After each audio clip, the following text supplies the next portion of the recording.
Asia के सबसे अमीर और दुनिया के चौथे सबसे रईस गौतम अडानी को जोर का झटका देने वाली हिंडनबर्ग की रिपोर्ट को लेकर अब दुनिया भर में चर्चा हो रही है। इसके नेगेटिव रिपोर्ट से अडानी के शेयरों में ऐसी गिरावट आई कि अचानक अडानी की संपत्ति से $6 अरब साफ हो गए। हिंडनबर्ग फर्म के फाउंडर हैं नाथन एंडरसन। अब इस एंडरसन ने इंडिया में हुए पुराने बड़े शेयर घोटालों की याद ताज़ा कर दी है, जैसे हर्षद मेहता कांड, केतन पारेख कांड। आज हम आपको इस रिपोर्ट में केतन पारेख के बारे में बताने जा रहे हैं। हेलो एंड वेलकम, मैं हूं श्रेया ठाकुर और आप देख रहे हैं बिस्तार। केतन पारेख को 2001 में हुए शेयर घोटाले के लिए जिम्मेदार माना जाता है।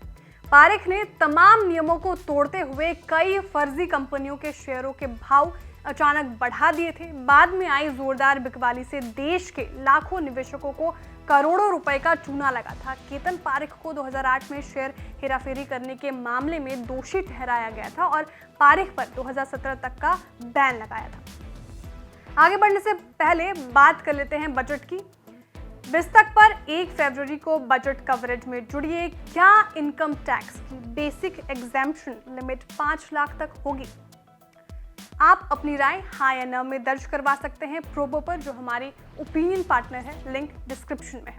खबर में आगे बढ़ते हैं। हम बात कर रहे थे शेयर घोटाले की। केतन पारेख को लेकर तब सुप्रीम कोर्ट ने माना कि शेयर दलाल केतन पारेख और उसके चचेरे भाई कार्तिक पारेख पर अवैध तरीके से देश के बाहर 160 करोड़ रुपए ले जाने का आरोप साबित हुआ है। ये फेमा कानून का उल्लंघन है। शेयर घोटाला करने के आरोपी केतन पारेख पर 80 करोड़ रुपए का जुर्माना लगाया गया था।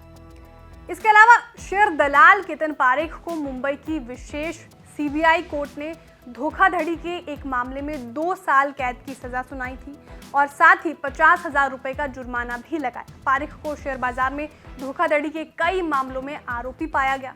जिस केस में सजा दी गई वो 24 साल पुराना मामला बैंक ऑफ बड़ौदा से जुड़ा था, जिसकी जांच सीबीआई ने की थी। बताया जाता है कि केतन पारेख पेशे से चार्टर्ड अकाउंटेंट था। उसने 1980 के दशक के अंत में अपना करियर शुरू किया और शुरू में NH सिक्योरिटी नामक एक कारोबार चलाया, जो उनके पिता द्वारा स्थापित एक स्टॉक ब्रोकिंग फर्म था। पारेख बाद में हर्षद मेहता की फर्म में शामिल हो गए, जहां उन्होंने बाजार से रुझान और निवेशकों की मानसिकता को करीब से देखा और समझा।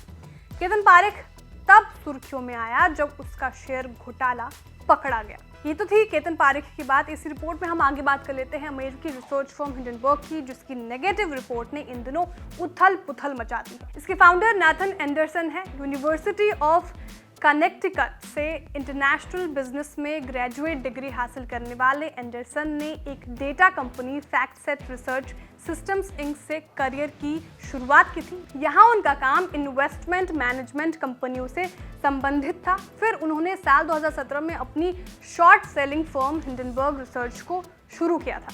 अडानी ग्रुप को लेकर आई एंडरसन की रिसर्च रिपोर्ट में अडानी ग्रुप की सभी कंपनियों के लोन पर सवाल खड़े किए गए। इसमें दावा किया गया है कि ग्रुप की 7 प्रमुख कंपनियां जो शेयर मार्केट में लिस्टेड हैं, उनमें से 85% से अधिक ओवर वैल्यूज हैं। हिंडनबर्ग रिसर्च की लेटेस्ट रिपोर्ट में अडानी ग्रुप से 88 सवाल किए गए हैं।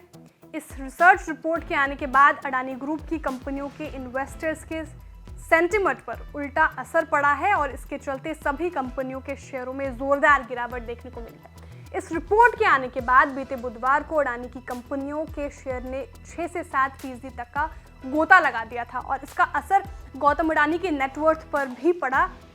बड़ा असर हुआ। अब इस मामले में कोर्ट केस की बात चल रही है। आपको हमारी जानकारी कैसे लगी कमेंट करके जरूर बताएं। वीडियो को लाइक और शेयर करना ना भूलें। साथ ही जो हमारे नए व्यूअर्स हैं वो भी चैनल को सब्सक्राइब करना ना भूलें।